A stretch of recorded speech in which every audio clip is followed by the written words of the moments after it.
Olá, bom dia. Tudo bem? Vocês estão bem? Queria te dar um desafio. Fala aí com a pessoa que está perto de você e fala o que você está sentindo nesse momento. Pode ser bem sincero, bem honesto com as suas emoções. Se está triste, fala. Se está com sono, fala. Se está confrontado pelo painel que a gente viu agora, pode falar. Eu quero conversar com você sobre liderança emocionalmente saudável. Quantos aqui são líderes? De alguma forma influenciam pessoas, lideram alguma equipe, pessoas pastoralmente, ministerialmente? Legal. Quantos aqui têm emoções? Estamos juntos nessa. Eu acredito que é importante a gente falar disso nesse tempo, porque está muito claro perceber que as pessoas estão curiosas ou a fim de saber um pouco mais sobre as emoções, dados os fatos que a gente tem visto, não é verdade? Quantos aqui conhecem alguém que está com alguma doença almática, algum problema emocional, já viu de perto, já conhece, ou talvez é o seu próprio caso? Acho que todos nós. Nós temos ouvido falar muito sobre caso de líderes, pastores que tiram a própria vida ou então que enfrentam ideações suicidas. Esse é um assunto que de algum modo tem nos chamado a atenção e tem sido realizadas muitas pesquisas, principalmente dentro do núcleo acadêmico da psicologia, pensando em como isso se aplica no contexto eclesiástico. Muitos pastores que têm, de alguma forma, adoecido, líderes que têm entrado em estado de esgotamento. Isso tem sido algo muito discutido até no universo acadêmico. E o que eu quero compartilhar com vocês tem um pouco a ver sobre isso, tá? Então, depois eu vou até passar para vocês algumas referências de artigos científicos que eu tenho lido ou livros para que vocês possam acessar depois de uma maneira mais específica. Mas é uma discussão que tem acontecido no universo acadêmico e eu quero compartilhar um pouquinho com vocês, tá bom? Eu tenho me interessado muito por esse tema, por acompanhar principalmente meninas, mulheres, pela minha identificação com o tema também, já que a minha formação é em psicologia. E eu fico muito feliz por a gente ter esse espaço aqui na Conferência Piedade, porque é um assunto que geralmente envolve a vida de todo indivíduo, mas a gente tem pouco espaço para falar, não é? Pouco espaço para debater, discutir, refletir um pouco sobre isso, e é algo que realmente nos deixa, de certa forma, alarmado, pensando, será que eu posso fazer alguma coisa para liderar de uma maneira mais adequada, se tratando de emoções e tantas outras questões. Eu queria começar orando. Pode ser? Você pode baixar a sua cabeça, fechar os seus olhos? Jesus, nós estamos aqui por causa do Senhor. Obrigada por tudo que o Senhor já falou com a gente através desse painel. Quero entregar esse tempo aqui. Se tem alguém muito cansado ou talvez desatento, atrai atenção, renova as forças. E que o Senhor aplique isso, Pai, às realidades das lideranças, dos ministérios, de cada pessoa aqui representada, Pai. Nós nos abrimos para que o Senhor continue nos ministrando e nos dando ferramentas para liderar, para exercer aquilo que o Senhor nos confiou. Em nome de Jesus. Amém. Primeira coisa que eu queria refletir com você é que se infiltrou, não sei se você percebe isso, no meio da igreja, uma cultura de que ser emocional é menor ou é pecado. Vocês já ouviram alguém criticando uma pessoa e falando assim, ó, aquela pessoa é muito emocional. Ela é muito emocional, ela tem muito sentimento, muito sensível. Vocês já ouviram isso num tom de crítica? Eu já ouvi, foi para mim. Foi eu mesma que fui criticada. E obviamente que nós entendemos que quando nós nascemos de novo, nós não somos mais liderados pelas nossas emoções. Nós somos agora governados, eu espero que seja, pelo Espírito de Deus. Então nós temos domínio próprio para governar sobre as nossas emoções, mas isso não tira o fato de que nós temos emoções. Deus, ele nos fez completos nas suas dimensões físicas, intelectuais, emocionais, orgânicas, espirituais. E quando nós negamos esse aspecto da criação de Deus, a gente está negando a própria criação de Deus, porque ninguém foi criado e eu vou inventar uma coisa aqui para eu sentir. É intrínseco à nossa humanidade ter sentimentos, não é verdade? Nós sentimos, nós carregamos emoções. E existe talvez algo já um pouco quebrado no meio gospel, no meio evangélico, mas talvez você é cristão de longa data, já percebeu algumas falas que ignoram que nós não somos somente espirituais, mas somos também emocionais, intelectuais, físicos. Nós somos constituídos de várias dimensões. Quantos aqui já ouviram talvez uma afirmação assim, ignorando o aspecto físico? Quem tem tempo de fazer exercício e se alimentar corretamente, o nosso corpo vai perecer mesmo. Ou então, ignorando o aspecto social, para que fazer amizades? Para que você tem que se relacionar com pessoas? Você aproveita as pessoas no céu. Ou então aquela máxima, né? Cuidado para não estudar demais, ignorando o aspecto intelectual. Já ouviram isso? Não, cuidado com a faculdade. Cuidado para não ir muito a fundo nas leituras que você vai se perder na sua fé. Como se conhecer a verdade não fosse conhecer a própria verdade, que é Jesus. Então, se ignoram alguns aspectos, como o aspecto emocional. Cuidado para não entrar em contato com as suas emoções. Deus o livre você começar a perceber o que está acontecendo no seu mundo interno, porque isso pode fazer você se desviar da fé. Que fé é essa? Que eu percebo que eu estou sentindo e vou me desviar. Então, essa cultura, de alguma forma, se instalou e tem levado a sérias consequências. É só você olhar e ver os dados estatísticos de pessoas que tiram a vida, de pessoas dentro da igreja, que de alguma forma estão sofrendo psiquicamente. Todos nós conhecemos, antigamente era uma história, olha só, preciso te contar, porque tem um caso. Hoje todo mundo conhece alguém. Ou talvez é o caso da sua própria experiência. Eu acredito que isso muito se deve, talvez, a gente ignorar a humanidade de Cristo. Todos nós sabemos, e eu creio que concordamos aqui, que Jesus é 100% Deus e 100% homem. Ele é Deus. A palavra fala que só Deus pode perdoar pecados, Ele perdoa pecados. A palavra fala que só Deus é digno de ser adorado, Ele aceita a adoração. E tantas outras evidências que eu não vou ter tempo de abrir aqui agora. Mas muitas vezes nós desconsideramos a humanidade de Jesus. Eu quero te lembrar alguns episódios bíblicos em que Jesus manifestou emoções, obviamente sem pecar, mas manifestou emoções. Você lembra quando os discípulos eles estavam afastando as crianças de Jesus? A palavra fala que ele ficou plenamente indignado. Indignado com aquela atitude dos discípulos. Isso é um sentir. Quando Lázaro morre, Jesus chora, expressa emoções. A palavra diz em João 13:21 que quando ele anuncia sobre a traição de Judas, ele fica profundamente angustiado, prestes a morrer. Você lembra lá de Jesus naquela cena orando e ele sua sangue? Suar sangue é um fenômeno muito raro. Talvez você nunca passou por essa experiência, eu espero que não passe. Porque é o corpo avisando tamanha aflição, tamanha angústia que aquele corpo, de alguma forma, está experimentando. É um fenômeno chamado hematidrose. É quando pequenos vasos sanguíneos que estão sobre as glândulas sudoríparas, elas se rompem. Tamanha aflição, tamanha angústia. Você imagina o nível de estresse que Jesus estava naquele momento. O nível de emoção à flor da pele a ponto do corpo dele dar sinais de que a coisa estava séria. Quando nós desconsideramos a humanidade de Jesus, nós temos a tendência de desconsiderar a nossa humanidade.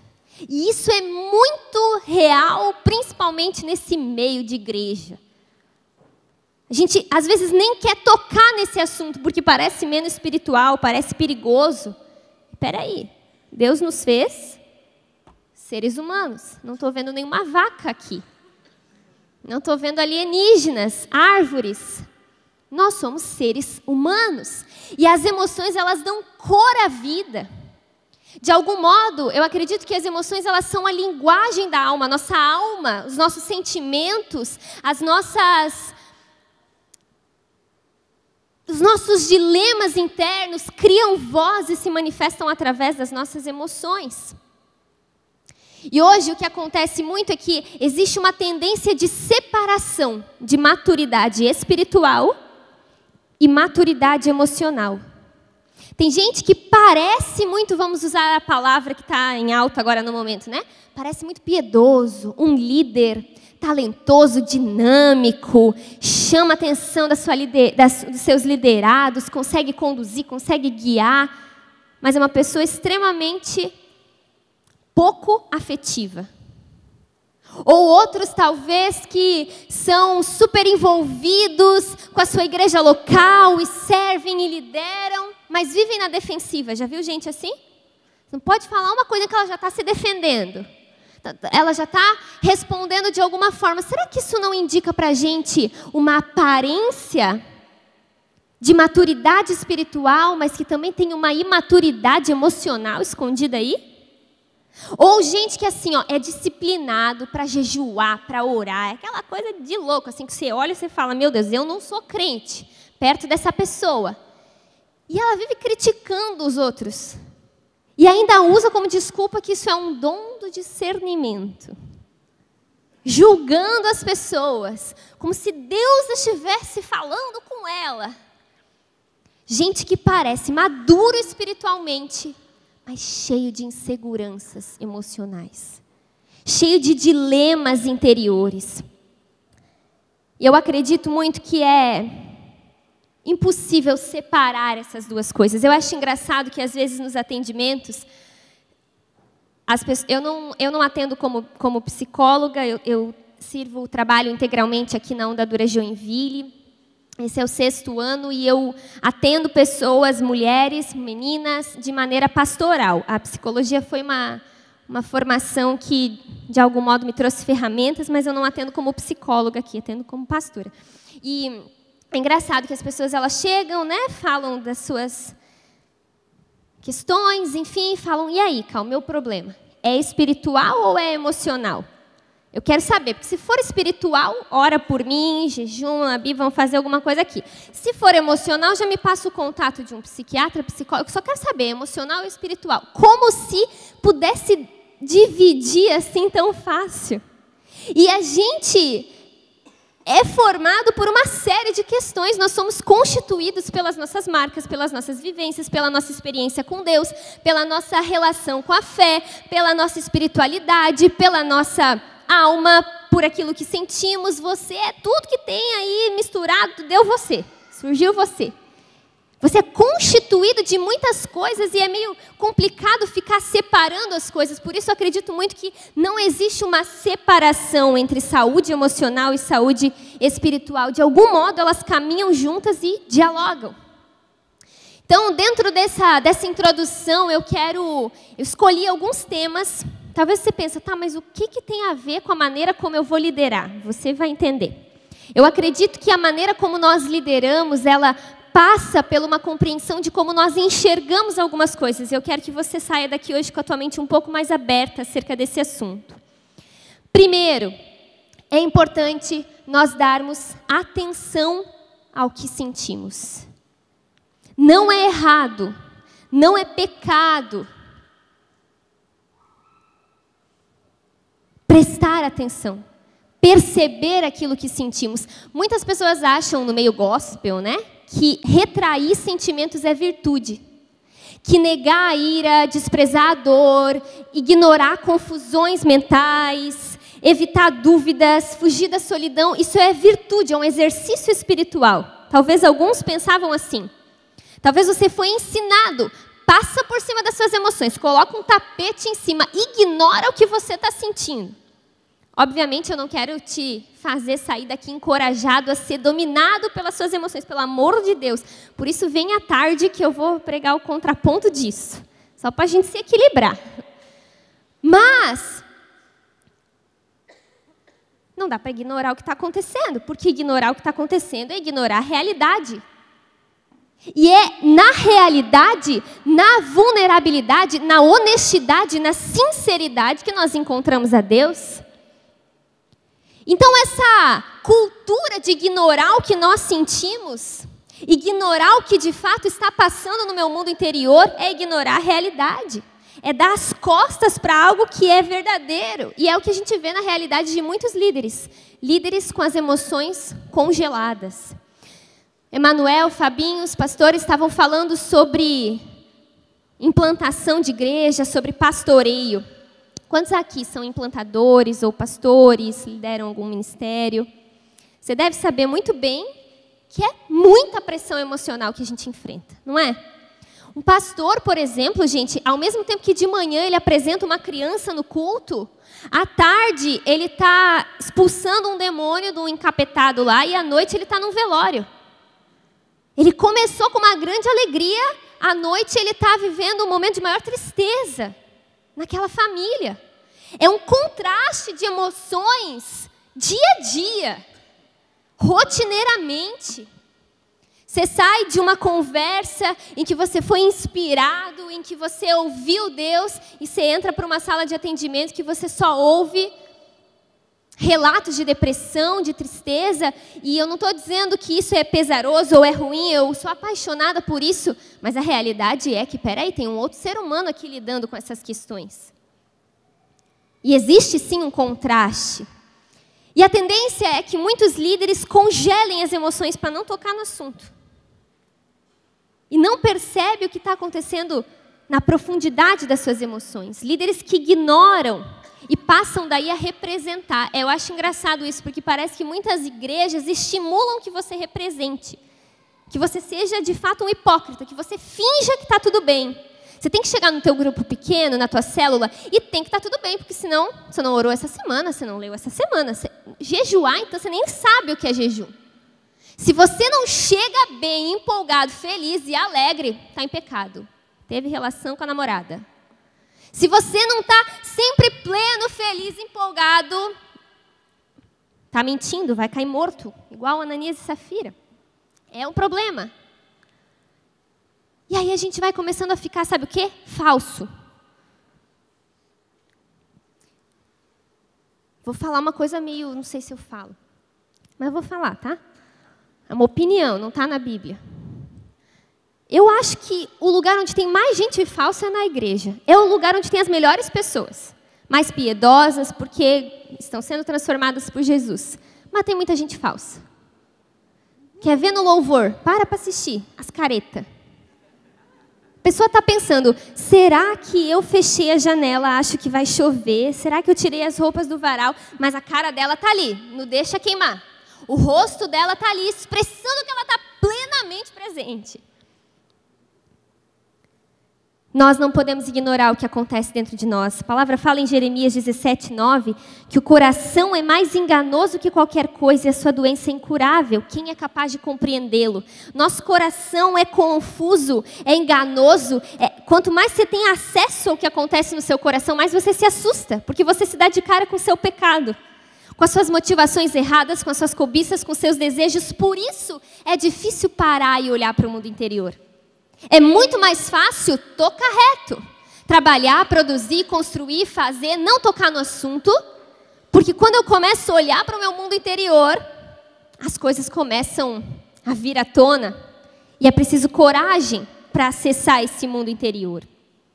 Por isso, algumas coisas mais da vida real. Se você tiver celular, caneta, papel, e você quiser fazendo algumas anotações, você pode ficar à vontade. Eu vou falando algumas coisas que eu creio que servem de ferramentas, instrução, mas talvez algumas coisas você tenha um insight da sua vida, do seu comportamento, da sua maneira de existir, da sua experiência. Daí você pode escrever algo que talvez você ache que dá para trocar uma ideia com Jesus depois.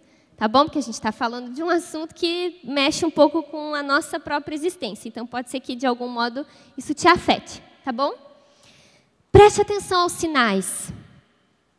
Sinais que o teu corpo, que as tuas emoções estão te dando, que talvez podem te conduzir a um nível de verdade que te leve a amadurecer em algum aspecto. Por exemplo, estou sempre ansioso, sempre com pressa, eu estou sempre correndo.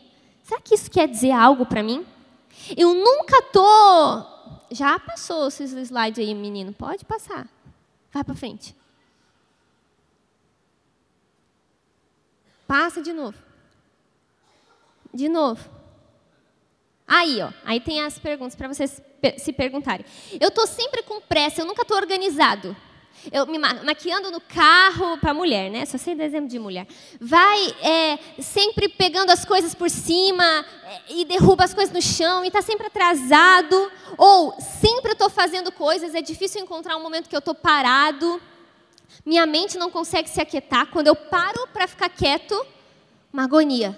Eu preciso pegar o celular, eu preciso olhar o feed, eu preciso olhar o Instagram, eu preciso falar com alguém. Ou então eu preciso ficar mexendo em alguma coisa. Alguém é assim? Não consegue ficar com a mão parada? Eu também. Sempre estou num atendimento, nem que eu arranque um negócio do meu cabelo para ficar assim, ó. Parece uma coisa idiota, mas talvez essas coisas querem dizer algo. Não consigo prestar atenção nas pessoas. Estou conversando com a pessoa está falando comigo, eu não consigo me conectar a ela. Eu fico irritado com coisas pequenas. Perceba atitudes, comportamentos, sinais, emoções que talvez você nem parou para prestar atenção que você está experimentando. E óbvio que eu estou falando isso, não é para você ficar com um olhar introspectivo, autocentrado, narcisista, mas é perceber algo real, está acontecendo. Está acontecendo em mim, tem gente que nem conhece a maneira como o seu corpo, como as suas emoções dialogam. E ao negligenciar essas emoções, a gente acaba sendo falso, como eu falei.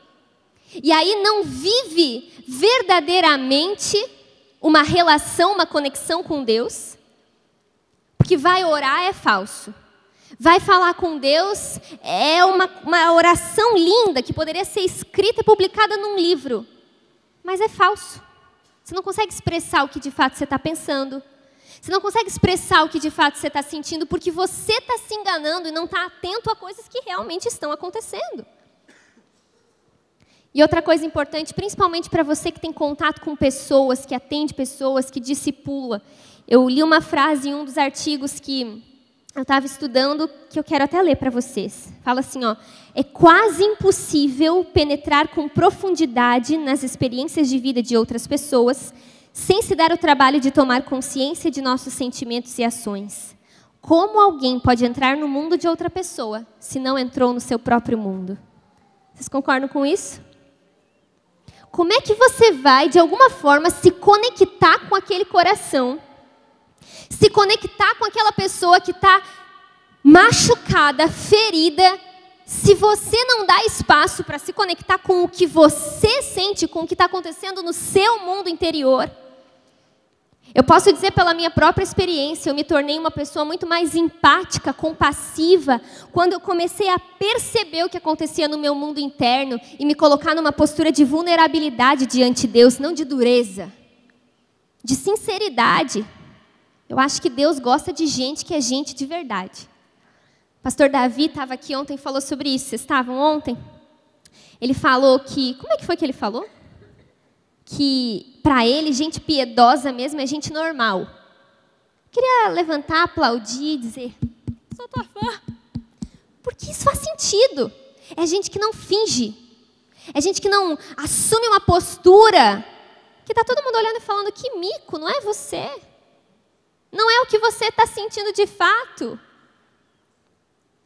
E aí depois, o desafio que eu te faço é transformar todas essas afirmações que você descobriu sobre você em perguntas. Porque tudo que eu sinto de algum modo tem uma raiz. Por que eu estou sempre com pressa? Por que eu estou ansioso? Por que eu não consigo confrontar as pessoas? Alguém tem dificuldade de confrontar, corrigir as pessoas? Você já parou para se perguntar por quê? Será que você tem medo de perder aquilo que você representa para elas? Quais são os medos e as inseguranças por trás disso? Por que que eu evito exatamente tal pessoa? Pensa numa pessoa que você evita. Você sabia que muitas vezes o nome disso é um mecanismo de defesa que eu não vou ter tempo para falar aqui, chamado projeção. Que às vezes, eu vou falar um pouquinho mais para frente, talvez você identifica nessa pessoa justamente uma qualidade, algo que você tem, que você não quer assumir, ou então não consegue lidar, e aí você projeta naquela pessoa talvez uma certa implicância.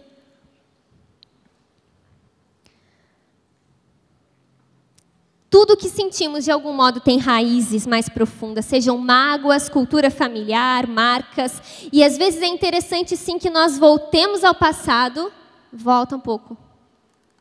Tá bem fora do que eu estou falando, né? Ou tá dando para acompanhar? Tá? Aí. Às vezes nós voltamos ao passado e, obviamente, nós não vamos ficar lá no passado, mas a gente volta ao passado para seguir em frente. Vocês já passaram por alguma experiência assim? Que você volta ao passado, não, obviamente, fisicamente, você entra em contato com lembranças, com vivências antigas, e aí caem algumas fichas. Uau! É por isso que eu me comporto dessa forma. A gente sabe que, em essência, o problema de tudo é a queda, é o pecado. Mas, a partir disso, as nossas vivências, as nossas experiências, elas vão nos moldando de algum modo. Isso é real.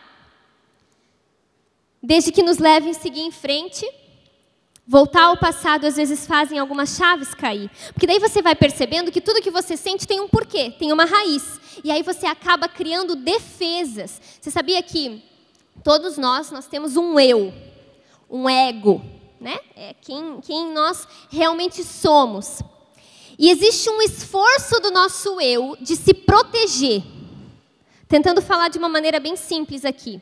Existe um esforço do nosso eu de não ser confrontado, de não ter que mudar, de não ter que se arrepender. Então, o nosso eu se esforça para não mudar, para não gastar energia. Vocês estão entendendo? Eu estou falando muito difícil. Está dando para entender? E aí nós acabamos criando, mesmo que inconscientemente, algumas defesas para o nosso eu não precisar se colocar a trabalho, para o nosso eu não precisar mudar, ser confrontado, se arrepender. E aí, por exemplo, uma das defesas é a fuga. Você foge do assunto. Você foge do lugar onde você precisa estar. Você foge daquela missão que te foi confiada, daquele compromisso. Você foge daquele núcleo de pessoas que, de algum modo, você sabe que vão te confrontar. Você cria fugas quando você não quer lidar com o problema. Outra defesa, isolamento. Já viu gente assim? Não está bem, o culto mal acabou, já está pedindo Uber, dentro do Uber, indo embora, não vai nem conversar com ninguém, não vai se relacionar, não responde mais ninguém, se isola. É uma tendência. Racionalização é quando o sujeito ele procura respostas lógicas para afastar o sofrimento. Por exemplo, um aluno que não está conseguindo responder uma questão, não está conseguindo entender uma questão, ele fala, não, esse assunto não era importante mesmo. Isso aqui não é importante eu refletir sobre isso, discutir sobre isso, aprender sobre isso, eu nunca vou usar. Já ouviram isso? Quando que eu vou usar? Matemática, por exemplo? A gente usa sempre, eu que não aprendi, mas eu uso essa desculpa. Quando que eu vou usar?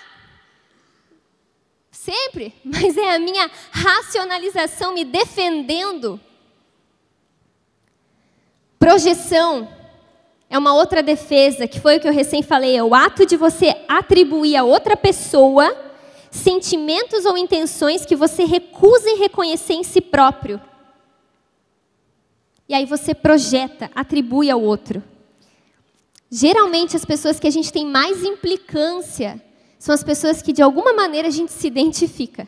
E você está implicando, na verdade, com aquilo que você implica com você mesmo, mas você não assume, porque você é orgulhoso. Defesas. Outra defesa é a negação, é quando você nega a dor. Não tem quando termina o namoro, foi um livramento. Não livramento nada, você está mal, vai chorar. Pega papel higiênico, tira os ranhos do nariz, chora. Chama teus amigos, come chocolate, chora. Para de negar, está doendo, está sofrendo. Eu sei como é, o Giseriel já me abandonou. Agora voltou. Outra defesa, excesso de trabalho. Gente que se esconde em projetos e em atividades para não lidar com a crise conjugal que está enfrentando em casa. Não quer voltar para casa. E lidar de frente, encarar a realidade do seu lar. E aí se afunda em projetos. Já teve várias discípulas minhas que estavam passando por momentos difíceis no casamento, que eu tive que falar, para de inventar moda dentro da igreja, para de querer servir onde nem é que você foi chamada. Vai para a tua casa. Encara de frente, está ruim? Está horrível, eu não queria estar no teu lugar. Mas encara. Para de tentar achar defesas e se esconder atrás delas. Outra coisa que nós enfrentamos muito no ministério, na liderança, é lidar com o fracasso, não é? Com a perda, com a decepção, com a raiva de que projetou alguma coisa e não saiu como você queria. Ou então nós lidamos com perdas na nossa vida pessoal mesmo, pessoas que perdemos. Seja de um sentido, seja através da morte, ou então porque a pessoa foi embora, ou se desconectou de você por algum motivo. Nós lidamos sempre com frustrações, com perdas. Talvez você tenha uma célula e a tua dedicação, o teu amor por aquelas pessoas extrapolou, você gastou energia, gastou o seu tempo, gastou o seu amor, as pessoas desistiram, saíram, te traíram. Isso é muito normal se você quer cuidar de pessoas. Cuidar de pessoas, seja qual for a área, né? Pastoreando, liderando, ou então dentro da psicologia, enfermagem, tantas outras profissões, é sempre ingrato. Não é? As pessoas são ingratas. Você se frustra, é normal. Se você não se frustrou, talvez você nem começou a liderar, porque faz parte. E aí eu acredito que uma das grandes lições que a gente precisa aprender é usar o fracasso ao nosso favor. O que o fracasso me ensina? O que esse erro me ensina? O que essa perda pode cooperar para mim? Que virtude eu tiro? Que beleza eu tiro dessa dor? E uma coisa que eu creio que nós precisamos aprender é lamentar. Aprender a lamentar, aprender a chorar pelo que deu errado, aprender a lamentar. A palavra fala, bem-aventurados os que choram, felizes os que choram, pode chorar porque serão consolados. Nunca vi bem-aventurados os falsos, os que escondem, os que ignoram as emoções. Não, mas os que choram. Cara, foi horrível. Eu preguei, foi horrível, não fui fiel à palavra, ninguém entendeu nada. Chora, não fica deixando a tua consciência te consolar. Ah, eu comecei a liderar uma célula, não soube delegar funções, não soube de alguma forma pregar o que eu realmente tinha que pregar. Foi péssimo, chora. O lamento, alguns benefícios do lamento, né? Ele nos coloca num lugar de seres humanos. Ele nos faz lembrar que a gente é ser humano, incapaz de controlar o mundo. Nos ajuda a lembrar que nós somos estrangeiros, não pertencemos a essa terra. Nos torna mais sensíveis à nossa dor, à dor do outro, mais sensíveis a Deus. E por fim, tem uma frase que eu gosto que fala que o grau em que lamentamos nossas perdas provavelmente será o grau da nossa compaixão. Outro assunto que eu acho pertinente falar dentro desse tema é sobre vulnerabilidade. Quantos aqui admiram o apóstolo Paulo? Em Gálatas, capítulo 2, versículo 6, isso foi escrito, gente, em 49 depois de Cristo, depois de Paulo ser cristão por 14 anos. Então, vamos dizer que ele era um cristão, recentemente cristão nesse contexto. Talvez você nem tenha 14 anos de caminhada com Jesus, mas comparado com os outros tempos que eu vou falar, ele era ainda novo na fé, vamos dizer assim. E ele escreve para essa igreja e parece orgulhoso e cabeça dura. Ele fala assim, ó, quanto aos que pareciam influentes, o que eram então não faz diferença para mim. Passa 6 anos, em 55 depois de Cristo, e ele parece estar um pouquinho mais humilde, falando aos coríntios. Ele diz assim, ó, em 1 Coríntios 15, 9, pois eu sou o menor dos apóstolos, e nem sequer mereço ser chamado de apóstolo. Passa 5 anos, cerca de 60 depois de Cristo, e 25 anos depois dele se tornar um cristão, e ele fala para a igreja de Éfeso, embora eu seja o menor dos menores dentre todos os santos, então primeiro ele é o menor dos apóstolos, agora ele é o menor dentre todos os santos. E aí depois passa mais um tempo, provavelmente caminhando já com Jesus há 30 anos, 2 anos antes da sua morte, ele fala para o seu filho na fé, Timóteo, essa afirmação é fiel e digna de toda aceitação. Cristo Jesus veio ao mundo para salvar os pecadores, da qual eu sou o pior. Então, primeiro ele está nem aí. Depois ele é o pior dos apóstolos, o menor dos apóstolos. Depois ele é o menor de todos os santos. Depois ele chega à conclusão que todos nós devemos chegar. Só perdi todo mundo mesmo. De todos os pecadores, eu sou o pior. À medida que ele amadurece, ele cresce em compreensão da miserabilidade dele, em compreensão, por consequência, consequência, provavelmente, da graça de Deus e incompreensão da sua vulnerabilidade. Admite. E ele não admitiu, porque geralmente a gente admite assim para uma pessoa que a gente confia. Meu, eu sou muito pecadora. Porque sabe aquilo que estavam pregando? Era para mim. A gente admite baixinho. Ele escreveu, registrou, que na verdade era a maneira como ele ia se comunicar para quem ele queria falar. Mas ele faz questão de dizer, ele cresce em vulnerabilidade. Eu caminho muito perto da Larissa, pastora Larissa, vocês conhecem ela, esposa do Lipão. Não sei se vocês acompanham os vídeos dela, as pregações dela. Ela é uma das pessoas que mais me ensinam em relação a esse assunto. Ela é muito verdadeira. E eu confio nela de olhos fechados, porque eu sei que eu estou diante de uma mulher verdadeira, transparente, que não tenta parecer piedosa quando não está sendo, não tenta parecer sábia quando quer falar algo que realmente está passando. Como eu aprendo com isso? Com alguém que é verdadeira, que não é mentirosa, que assume. Obviamente que a gente precisa entender alguns limites, né? Talvez você não vai chegar para os seus liderados que não têm suporte para te ajudar, que vão ser talvez mais escandalizados do que capazes de te ajudar e abrir coisas que não são pertinentes. Mas isso não significa que você vai assumir uma postura de dureza, enquanto a gente vê o próprio apóstolo Paulo crescendo ano após ano em compreensão da sua miserabilidade e por isso sendo vulnerável. E aqui eu quero ir para um assunto que eu acredito que é de extrema importância a gente falar nesse tempo, que é sobre esgotamento. Burnout, alguém já ouviu falar nisso? Quantos aqui trabalham em um emprego? Em 2? Alguém trabalha em mais de 2? Quantos aqui trabalham e fazem faculdade, estudam? Quantos aqui são casados e têm filhos? Legal.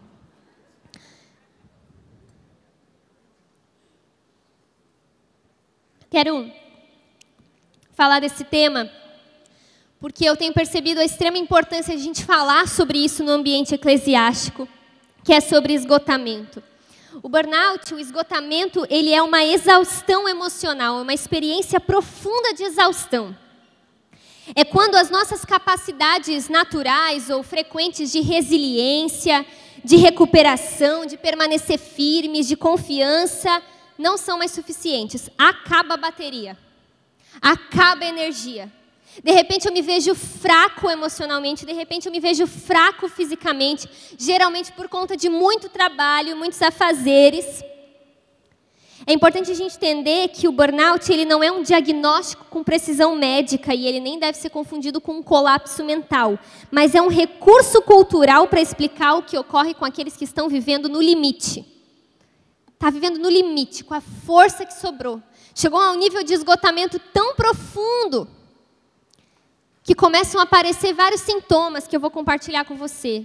Isso é muito frequente, gente, principalmente com cuidadores.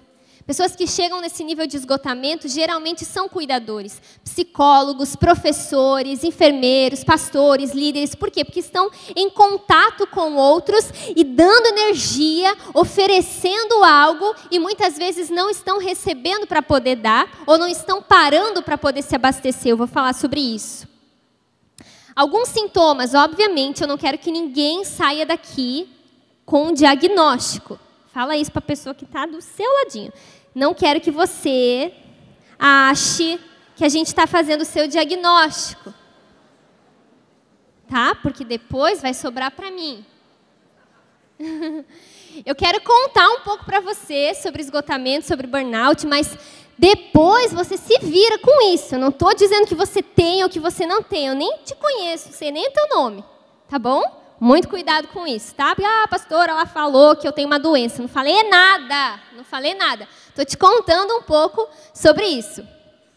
Alguns sintomas, geralmente a gente percebe os sintomas aparecendo, percebendo o efeito cumulativo de alguns sinais. Primeiro é fadiga extrema. A pessoa começa a se sentir cansada mais do que o normal. Fisicamente, emocionalmente, mais do que o normal. Está começando a ficar estranho. Até as suas atividades diárias começam a ficar pesadas, como propriamente tomar banho, se arrumar, se locomover até o trabalho. Segundo sinal, isolamento de outras pessoas.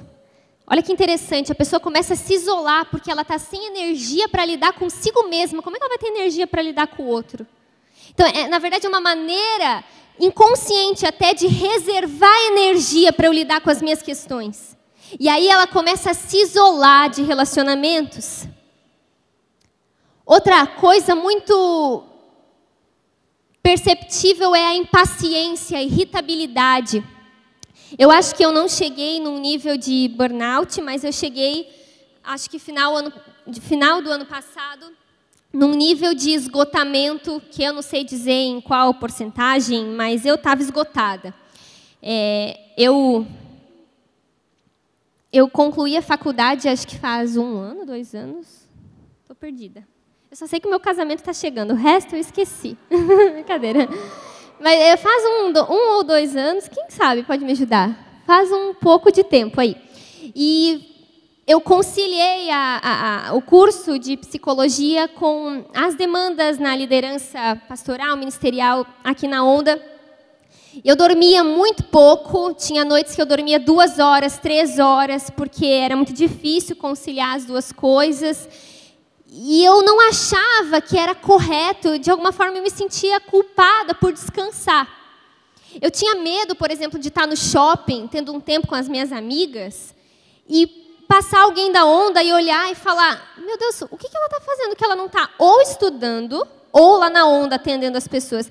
Por que ela está aqui curtindo, sendo que ela nem me respondeu no WhatsApp? Eu tinha uma culpa dentro de mim de parar, de descansar, de passar por momentos de pessoas normais. E eu vou contar um pouquinho mais acerca disso, eu vou falar um pouquinho mais daqui a pouco sobre descanso, como uma das soluções para isso, mas eu cheguei num nível de estresse, gente, que eu não estava me reconhecendo. Naturalmente, eu costumo ser uma pessoa mais tranquila, eu não gosto de briga. A pessoa vem brigar comigo, eu já estou saindo, eu não quero chorar. Não quero que a pessoa brigue comigo, eu não quero me ofender, eu sei que eu sou muito sensível, vai dar ruim. Mas eu estava comprando briga, não tinha nada acontecendo, eu inventava algo para brigar, porque eu não estava levando desaforo para casa. Estava num nível de irritação, que a pessoa mal abria a boca, eu já estava respondendo para ela. Eu falei, gente, o que está acontecendo comigo? Óbvio que é pecado. Mas eu comecei a perceber que, na verdade, o meu corpo, as minhas emoções estavam me dando sinais, uma irritabilidade profunda. Eu chegava diante do atendimento, e há um tempo atrás, eu ouvia a pessoa, chorava com a pessoa, estava com ela. Aí a pessoa chegava nesse tempo, eu falava, tá, e aí, o que você vai fazer para isso? Porque assim, eu também tenho meus problemas. Eu não falava isso, mas eu pensava, talvez eu pensei isso de você, alguns que eu conversei, perdão. Porque eu cheguei num nível de irritação, de estresse, que eu comecei a perceber que tinha algo errado comigo. Outros sinais são limitações físicas e até enfermidades, dores de cabeça, baixa imunidade, problemas estomacais, intestinais. É incrível como o nosso corpo, de uma maneira orgânica, dá sinais de demandas emocionais. Eu escrevi um artigo, quando eu fiz o TCC, que foi baseado nisso. Nós fomos para um pronto atendimento de um hospital geral aqui de Joinville, e nós acolhemos, conversamos com diversas pessoas que estavam no pronto atendimento, buscando identificar se tinham pessoas lá que estavam lá por questões orgânicas, físicas, dor de barriga, dor de cabeça e tal, mas que era proveniente de alguma demanda emocional. Gente, foi assustador. Muita gente estava lá por demanda emocional. E o corpo dando sinais, expressando, falando. Situações estressoras, situações de conflitos internos, tantas outras coisas. Foi muito legal essa pesquisa, a gente publicou o artigo numa revista científica, posso até compartilhar com vocês. A gente trouxe na pesquisa relatos das pessoas, e era incrível, porque parece que você estava num pronto atendimento, mas não se tinha porquê aquela doença orgânica, era proveniente de uma questão emocional. Então, esses são alguns sinais, eu não vou entrar muito a fundo, existem outros, mas são alguns sinais de um esgotamento, e a gente fala pouco sobre isso. Até porque a gente vive numa sociedade onde a gente é sempre estimulado a fazer, a produzir, a gerar resultado, a ganhar mais likes. E mais seguidores. E, meu Deus, quem tem vários trabalhos é herói. E quem não dorme, meu rei. Peraí, nós não temos um propósito para cumprir nessa terra? Eu quero cumprir esse propósito da melhor forma e a longo prazo. O que eu quero falar aqui não é um convite à preguiça. Não é um convite a você caminhar num caminho de conforto e de ficar se guardando, até porque o chamado de Cristo para a gente é perder a vida para ganhar. O apóstolo Paulo fala para a gente ser como sacrifício vivo. Por isso eu te digo, vem hoje à tarde, que eu vou falar o contraponto disso tudo. Mas se eu quero cumprir esse propósito com intensidade, eu preciso perceber se não tem coisas desnecessárias que eu preciso tratar. Eu estava irritada, estressada, eu estava num ponto que eu não exercia mais com amor, com compaixão, com paciência o meu ministério. E eu precisei tomar algumas medidas. Algumas medidas, primeiro, saúde física. Se importe com isso. Olha para o teu corpo. Olha bem para a tua barriga, perna. Olha para a tua mão. Olha para a pessoa que está aí. Vê se ela está com uma cara boa, corada. Saúde física, se importe com o teu sono. Alimentação. Parece óbvio falar isso, mas atividade física melhora a circulação sanguínea, fortalece o sistema imunológico, bem como o metabolismo, ajuda na diminuição do risco de doenças cardíacas, fortalece os ossos, as musculaturas e ainda te proporciona um certo tipo de distração. Outro cuidado para você fugir disso, descentralize as coisas de você, delegue funções se você é líder. Delegue funções, delegue autoridade, não delegue tarefas, delegue autoridade. Vai que é tua, vai, confia em você. Você não confia, eu sei que você não confia, eu também não confio. Você fica aqui, ó, meu Deus, vai fazer tudo errado. Se fosse eu, seria menos trabalho. Alguém já pensou assim? Delega autoridade, porque se você está liderando, alguém um dia delegou para você, acreditou em você. Eu não acredito até hoje que o Lipão me dá esse microfone para falar aqui. Posso falar um monte de besteira, mas foi assim que eu fui crescendo. Delegue, descentralize. Você não é Deus, você não é o centro do universo, você não é o bonzão, você não é o melhor. Não é, você só acha que é. Delegue. Outra coisa importante, cultive verdadeiras amizades, gente. Existe uma máxima no meio pastoral de liderança que pastor é sozinho. E eu acredito que, de fato, esse é um preço que a gente, de algum modo, precisa enfrentar, sim. Mas naquilo que for possível para você, a palavra fala para a gente fazer o possível para viver em paz com todos. Faça o possível para investir em amizades. A gente vê, biblicamente, muitas histórias, né? Moisés e Josué, Elias e Eliseu, Daniel e seus amigos, Paulo e Silas cantando bem feliz. Estava uma droga, sendo perseguidos, eles estavam lá cantando. Davi e Jonatas, estimule, incentive seus discípulos também a intencionalmente desenvolverem amizades, isso é importante. Pessoas com quem você pode ser você mesmo, que você vai ter um espaço de fala, que você pode rir, você pode brincar, que você pode de algum modo se divertir, compartilhar a vida. Nossa, mas que coisa idiota que ela está falando. É por causa dessas coisas idiotas que nós não prestamos atenção que as pessoas adoecem. Nós fomos feitos para ter relacionamento. Deus vive eternamente em perfeita comunhão e amizade entre as pessoas da Trindade. E Ele nos fez seres relacionais, nós carecemos disso. E outro cuidado em relação ao esgotamento é, tenha atenção. Dê atenção a todas as áreas da sua vida. Isso já foi muito falado. O pastor Fabinho falou muito bem sobre isso agora no painel. Você não é só líder, você também é um marido. Você não é só pastor, você também é... Eu não sei o que você é, não te conheço.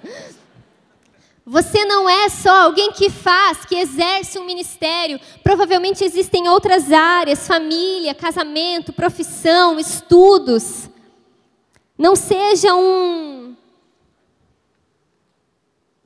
doido gospel que se infiltra numa realidade de atividades que às vezes nem é exatamente o que Deus está pedindo para você.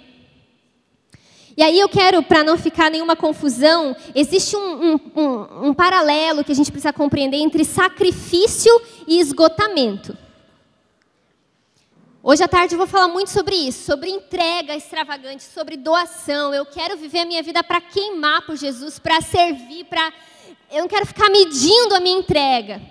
Então uma coisa, ela não contradiz a outra. Uma coisa é o sacrifício verdadeiro e a outra é o burnout desnecessário. Vocês estão entendendo?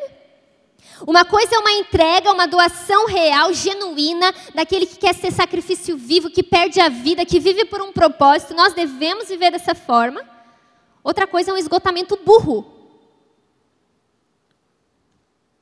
E o dano causado a gente mesmo não traz benefício algum. Porque você não vai ter forças para permanecer servindo por longo prazo, de maneira adequada, e ainda as pessoas que vão olhar para você não vão ter você como referência, porque você vai parecer um louco descontrolado que não consegue administrar suas emoções e o seu próprio corpo. Por isso, estabeleça limites. Não motivado por preguiça, conforto e uma compreensão de que a gente está nessa vidinha só para ter conforto e curtir a vida. Não, mas motivado por um propósito. Porque dizer não é sinônimo de imaturidade em muitas situações.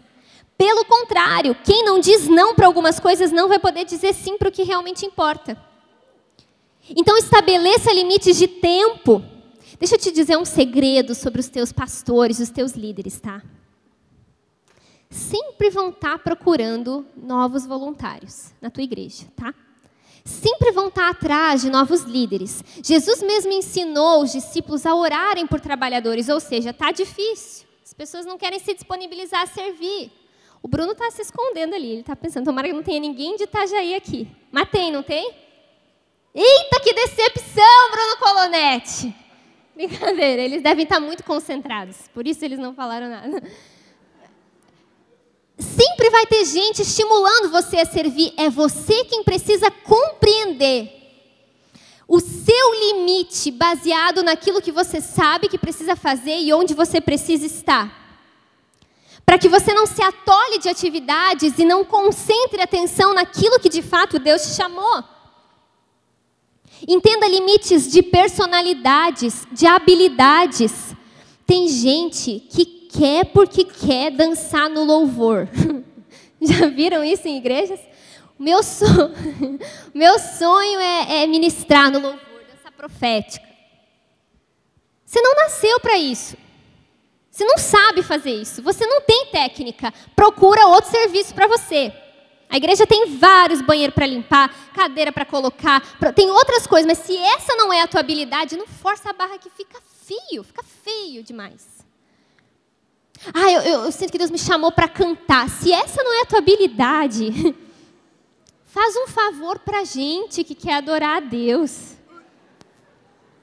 Outra, entenda os limites das fases da sua vida. Aí contando rapidamente uma experiência minha, já estou chegando no fim, tá?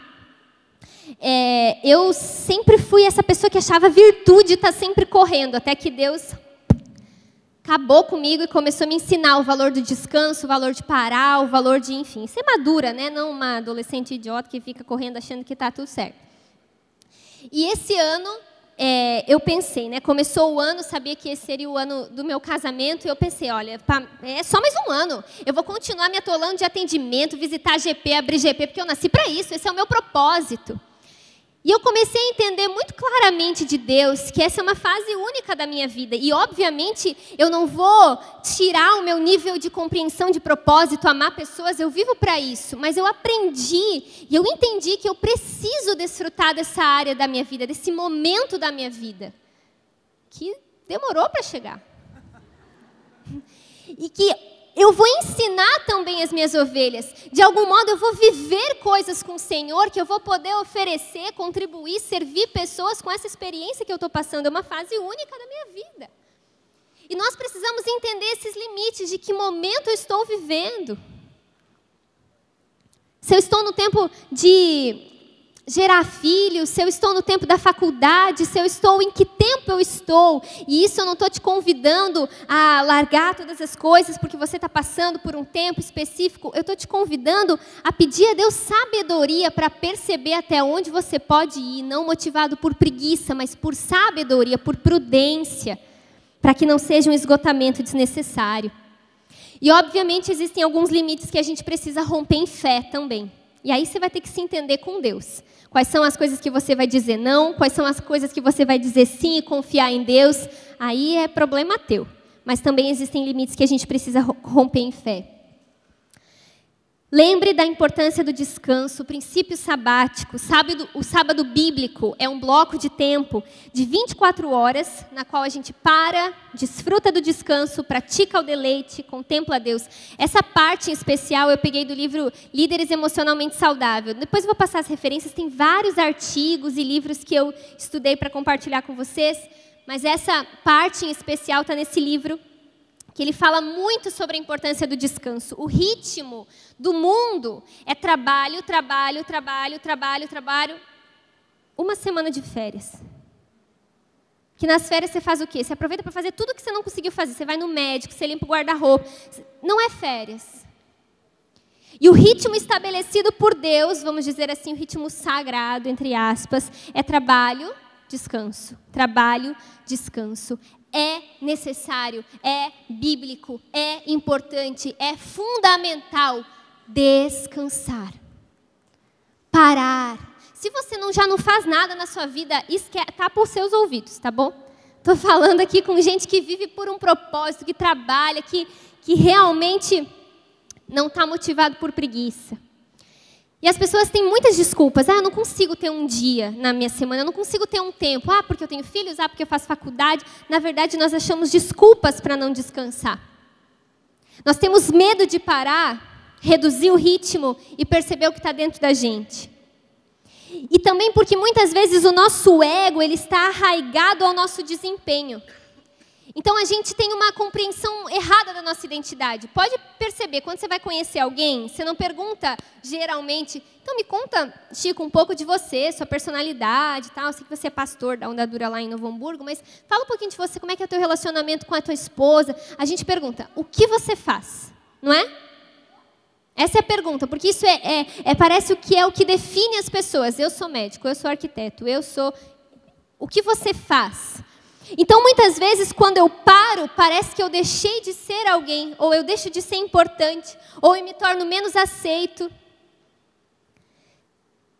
Nós temos dificuldade de parar porque nós achamos que somos aquilo que desempenhamos, que fazemos, por causa de uma má compreensão da nossa identidade.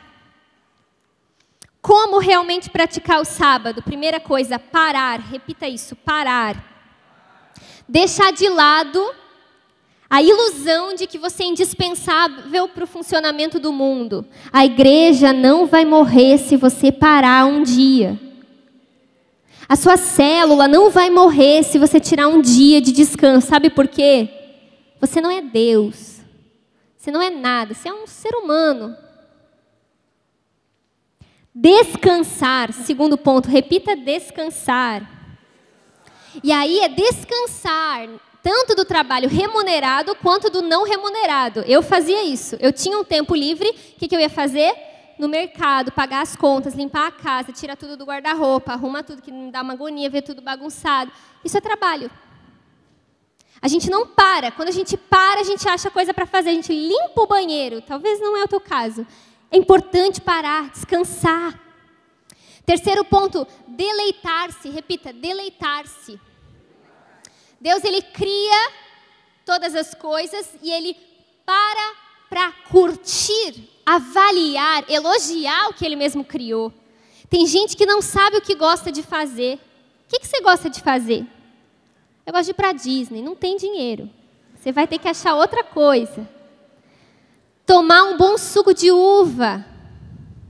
Ficar olhando o céu, as estrelas, Netflix. Eu gosto de botar os meus pés de molho numa bacia d'água. Tem umas pessoas que são meio perdidas assim na vida. Eu gosto de fazer as unhas. O que você gosta? Às vezes pequenos prazeres ou pequenas coisas que de algum modo vão fazer você se deleitar. E no fim, contemplar. O que faz o sábado ser bíblico é ser santo ao Senhor, você desfrutar da presença de Deus, relacionar-se com Ele. Caminhando para o fim, não há erro em pedir ajuda. Se você começa a perceber questões emocionais, dilemas, o apóstolo Paulo, lá em 1 Tessalonicenses 5:25, 1 Coríntios 1:10, Efésios 6:19, vários textos, ele pediu para orar por ele. Você lembra disso? Orem por mim, para que me seja dada coragem, intrepidez para revelar o Evangelho. Orem por mim, porque estarei... Pedir ajuda, não tenha medo de pedir ajuda, ajuda pastoral, se necessário, ajuda profissional. E por fim, eu acredito que nós lideramos de dentro para fora. Uma atenção à minha vida interior e às minhas questões emocionais vão me fazer atenta à necessidade de saúde emocional daqueles que lideram. Quando você aprende a descansar, a perceber suas emoções, encará-las de frente, quando você gira essa chave, você começa a liderar a partir dessa experiência. E aí nós começamos a criar ambientes emocionalmente saudáveis, reuniões emocionalmente saudáveis, trocas de ideia, talvez discipulados, células onde existe aceitação e acolhimento, onde existe espaço para escuta, espaço de fala, compreensão, respeito e valorização às singularidades. Eu acho incrível isso até no pastor Lipão, porque os pastores da onda, eles são uma e diferente do outro. Põe o Emanuel e eu do lado. É a própria diferença. Ele é forte, sério, eu sou uma florzinha. E nós estamos na mesma equipe, e eu vejo do pastor Lipão um esforço em valorizar as diferentes singularidades. E quando nós compreendemos isso, nós levamos isso para quem nós lideramos. Espera que eu me perdi aqui. Ah, está aqui. Sensatez em relação à busca de resultados e cobranças extremas. Nós começamos a ficar atento. Pera, eu estou cobrando demais. Eu estou passando do limite. Não é por aí. Damos autonomia aos liderados. Não sou eu que mando, não sou eu que governo, domino. Eu dou autonomia para que ele se desenvolva e diga, olha, aqui não. Esse é o meu limite. A gente começa a dar espaço sem achar que quando a pessoa disse não para alguma coisa que talvez foi sábia, que ela estava sendo rebelde. Rebelde é outra coisa. E por fim a gente gera uma cultura de cuidado, não só de espírito, mas de corpo, de alma, em todas as dimensões. E aqui eu coloquei... Pode passar. Pode passar? Aê! Algumas referências, tá? De alguns livros, alguns artigos, se vocês quiserem tirar foto, depois procurar, tá colocado bem certinho, de acordo com as regras da BNT. Se você é meio metódico... Tá bom? Daí depois vocês podem ter acesso. Estou à disposição, se alguém quiser conversar, saber de outra coisa. Deus abençoe vocês. Espero que essas instruções te auxiliem de alguma forma. Valeu!